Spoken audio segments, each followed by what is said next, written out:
사랑하는 우리 가족 여러분들, 주님의 이름으로 사랑하고 축복합니다. 오늘의 말씀을 함께 나누시겠습니다. 먼저 기도하시겠습니다. 사랑하는 하나님 아버지 감사드립니다. 오늘 하루 함께하여 주시옵시고, 오늘 삶 가운데도 항상 주님 한 분만으로 만족할 수 있는, 자족할 수 있는 삶을 살아갈 수 있도록 인도하여 주시옵소서. 주신 것에 감사하며 모든 것 가운데 하나님만을 찬양하고 하나님만을 예배하는 귀한 예배자가 되게 도와주시옵소서. 감사드리며 예수님의 이름으로 기도드립니다. 아멘. 이 시간 함께 나누실 말씀은요, 디모데전서 6장 6절의 말씀입니다. 죄송합니다. 6절의 말씀 제가 읽겠습니다. 그러나 자족하는 마음이 있으면 경건은 큰 이익이 되느니라. 아멘. 네. 바울이 6장에서 거짓 교사들이 어떠한 사람들인지, 그들이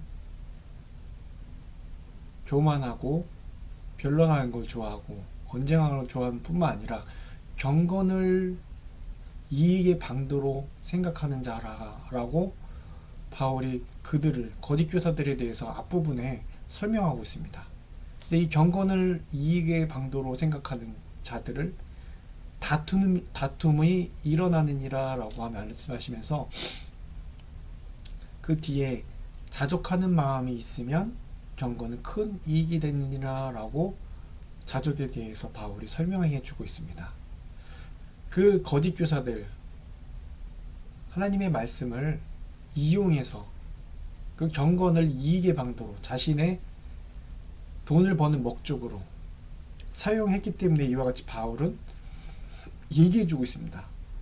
그들이 말하는 하나님의 말씀, 경건의 모양, 있는 것처럼 마치 하나님을 위하는 것처럼 하지만 자신의 위하여, 그 목적이 하나님의 영광을 위한 것이 아니라 자신의 이익을 위해서 돈을 버는 목적으로 그것을 이용했다라는 것입니다.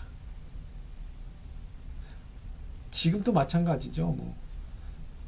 돈을 목적으로 하는 목사들이 있고, 또한 그것을 이용해서 사람들을 유혹하고 잘못된 가르침을 통해서 자신들이 이익을 보는, 자신들이 그것을 누리고 하나님보다 더 위에서 그러한 경우가 있죠.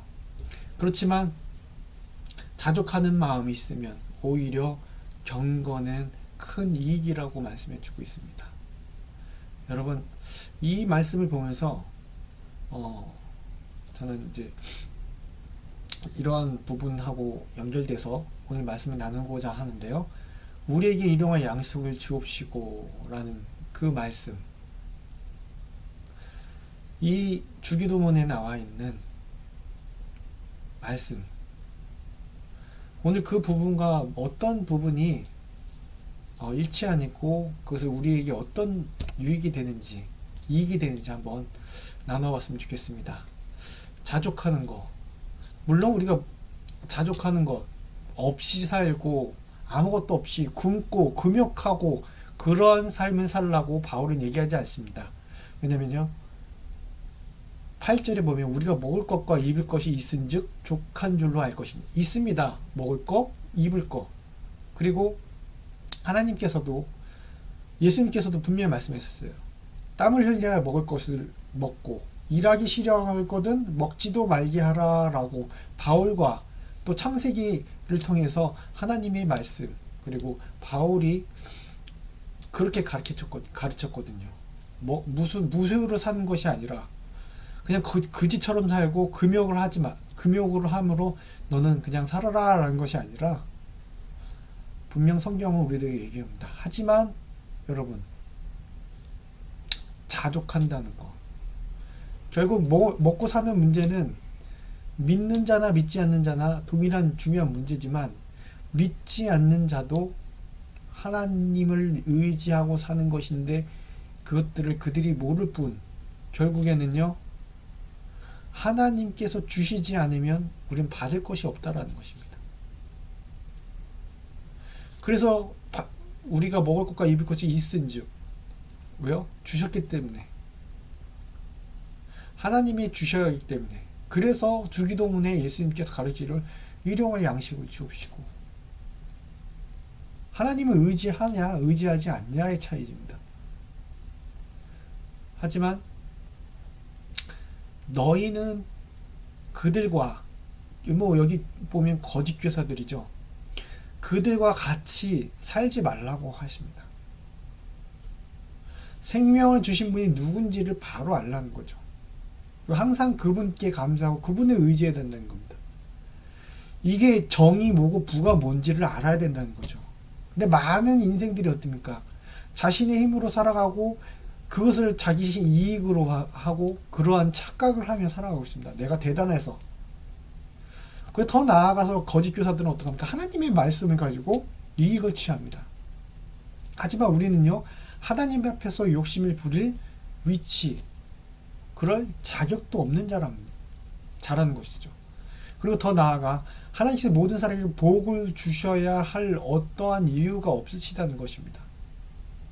그래서 하나님께서 많은 것을 주시든 적게 주시든 우리는 어떻게 해야 됩니까?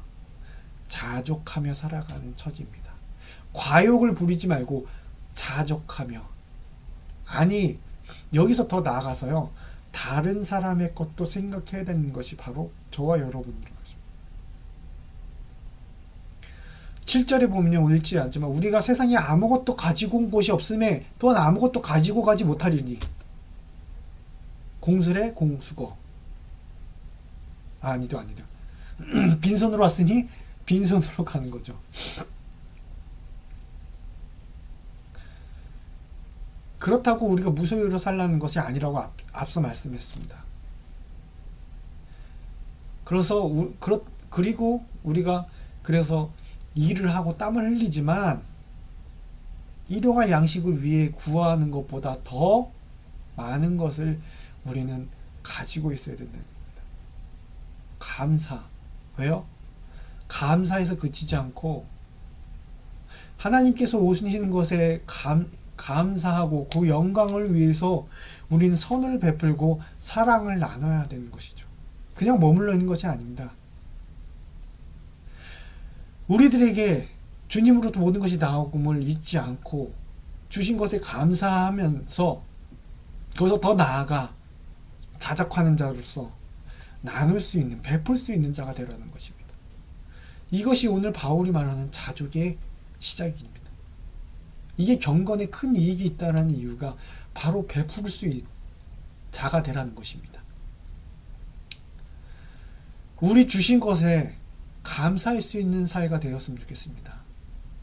많은 사람들이 돈 거리고 더 넓은 아파트, 더 가지지 못해서 안타까운 이 지금 시대의 상황 속에서 나에게 주신 것들을 헤아려 보고 감사하고 거기서 그치는 것이 아니라 내 주위에 있는 사람들, 필요한 사람들에게 사랑을 나눠줄 수 있는 그러한 여유, 그러한 경건의 이익을 따라가는 우리 사랑하는 우리 가족들이 되기를 이 시간 간절히 기도합니다. 기도하시겠습니다.